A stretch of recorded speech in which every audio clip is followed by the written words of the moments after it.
இது சத்தியம். ஸ்கிப் பண்ணாமல் பாருங்கள். யோவான் 10:1-2. அதாவது வாசல் வழியாக பிரவேசிக்கிறவன் ஆடுகளின் மேய்ப்பனாக இருக்கிறானா, வாசல் வழியாக பிரவேசியாமல் வேறு வழியாக ஏறுகிறவன் கள்ளனும் கொள்ளைக்காரனுமாக இருக்கிறானா. அப்போ இந்த வாசல் வழியாக மேய்க்கிறவன் உண்மையான மேய்ப்பனா. அப்போ வாசல்னா என்ன அப்படின்னா, அந்த 10ஆம் அதிகாரம் 7வது வசனத்தில் நானே ஆடுகளுக்கு வாசல் அப்படிங்கிறார். நானே ஆடுகளுக்கு வாசல், ஒருவன் என் வழியாய் உட்பிரவேசித்தால், பாருங்கள், நானே ஆடுகளுக்கு வாசல் என்று மெய்யாகவே உங்களுக்கு சொல்கிறேன்.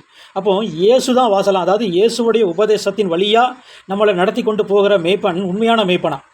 அதுக்கு அடுத்த வசனத்தில் பாருங்கள், நானே வாசல், என் வழியாய் ஒருவன் உட்பிரவேசித்தால் அவன் ரட்சிக்கப்படுவான். அப்போது இயேசு சொன்ன உபதேசத்தின் வழியாக நம்ம போனால் தான் நம்ம ரட்சிக்கவே படுவோமா. அவருடைய வார்த்தையில் முடிவு பறிந்த நிலைத்திருந்தால் நம்ம ரட்சிக்கப்படுவோமா.